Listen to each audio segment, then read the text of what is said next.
வரலட்சுமி சரத்குமார் கல்யாணத்துக்கு அப்புறம் நிக்கோலஸ் சச்தேவ் அவர்களோட வீட்டுக்கு போயிருக்காங்க. அங்கே அவரோட பெட்டை பார்த்து அவங்க பயங்கரமாக ஷாக் ஆகியிருக்காங்க அப்படிங்கிற நியூஸ் சமீபத்தில் தெரிய வந்திருக்கு. அது என்ன அப்படிங்கிறத இந்த ஒரு வீடியோவில் பார்க்க போகிறோம். வரலட்சுமி சரத்குமாரும் நிக்கோலஸ் சச்தேவ் அவர்களும் கடந்த சில தினங்களுக்கு முன்னாடி கல்யாணம் பண்ணிக்கிட்டாங்க.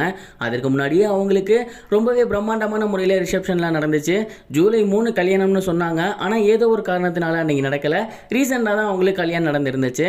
அந்த ஒரு ஃபோட்டோஸ் மற்றும் வீடியோஸ்லாம் சோசியல் மீடியாவில் ரொம்பவே வைரலாக போகுது. தொடர்ந்து அடுத்த அவங்க என்ன பண்ணிட்டு இருக்காங்க அப்படிங்கிறத ரசிகர்கள் எதிர்பார்த்துட்டு இருக்க இந்த ஒரு வேலையில் சமீபத்தில் தெரிய வந்திருக்கிறது என்ன அப்படின்னா, கல்யாணம் முடிஞ்ச கையோட பொண்ணு வீட்டில இருந்து மாப்பிள்ளை வீட்டுக்கு போயிருக்காங்க. வரலட்சுமி சரத்குமார் நிக்கோலஸ் வீட்டுக்கு போயிருக்காங்க.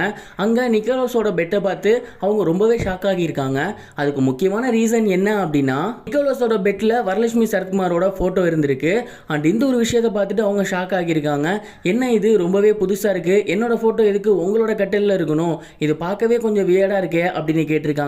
அப்போ நிக்கோலஸ் அவர்கள் என்ன சொல்லியிருக்காரு அப்படின்னா, ஸ்டார்டிங்கில் நாம ஃப்ரெண்டாக பேசுகிறப்ப எனக்கு பெருசாக இல்லை, ஆனால் லவ் பண்ண ஆரம்பித்ததுக்கப்புறம் உன்னை விரிஞ்சு என்னால் இருக்கவே முடியலை, உன் கூட பேசாமல் உன்னை பார்க்காம என்னால் இருக்கவே முடியலை.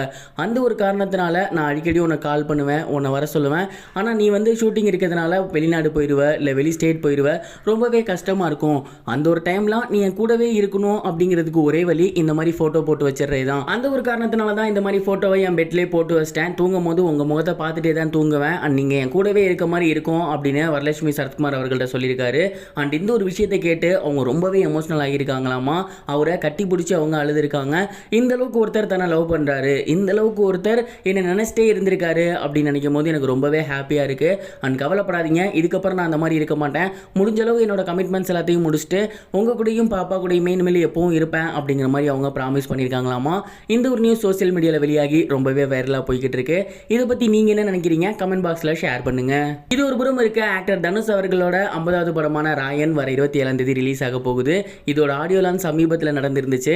இதில் தனுஷ் அவர்கள் என்ன சொல்லியிருந்தாரு அப்படின்னா, மற்ற ஆக்டர்ஸ்லாம் டேக் 2 போகும்போது எனக்கு பயங்கரமாக காண்டாகும், ஆனால் செல்வராகவன் அவர்கள் கூட போகும்போது மட்டும் எனக்கு ரொம்பவே சந்தோஷமாக இருக்கும். என்னை எந்த அளவுக்கு வச்சு செஞ்சிருப்ப, இப்போ அதையே நான் உனக்கும் பண்ணுறேன் அப்படின்னு அவ்வளோ சந்தோஷப்படுவேன். அதே மாதிரி நான் போயஸ் கார்டனில் வீடு வாங்கினது அத்தனை பேத்துக்கு பிடிக்கல போல, இது தெரிஞ்சிருந்தா நான் பண்ணியிருக்கவே மாட்டேன். நாங்கள் வீடு வாங்கினதுக்கு ஒரே ஒரு ரீசன் என்ன அப்படின்னா தலைவர் தான். சின்ன வயசில் ஒரு முறை அந்த வீட்டுக்கு போயிருந்தேன். அப்போ ஒரு சைடு ஃபுல்லாக ஃபேன்ஸ் பயங்கரமாக கத்துறாங்க, அது தலைவர் வீடு. அதை விட ஜாஸ்தியாக இன்னொரு இடத்துல கும்பல் இருந்துச்சு, அது ஜெயலலிதா அம்மா வீடு. அப்போ முடிவு பண்ணேன் இந்த இடத்துக்கிட்ட வீடு வாங்கணும் அப்படின்னு. அண்ட் அன்னைக்கு முடிவு பண்ணே தான் இன்னைக்கு நான் பண்ணேன். ஆனால் அது இன்னைக்கு நிறைய பேத்துக்கு பிடிக்கல போல. யார் என்ன சொன்னா என்ன, நம்ம வழியில் போகணும் அப்படின்னு அவருக்கே உரித்தான பாணியில் பேசியிருந்தாரு. அது இப்போ சோசியல் மீடியாவில் ரொம்பவே வைரலாக போய்கிட்டு இருக்கு. இது வரைக்கும் கனெக்டிங் டிவிக்கு சப்ஸ்கிரைப் பண்ணனா மறக்காம சப்ஸ்கிரைப் பண்ணிக்கங்க. உடனடி அப்டேட்ஸ் பெறுவதற்கு நோட்டிஃபிகேஷன் பெல்லையும் கிளிக் பண்ணிக்கங்க.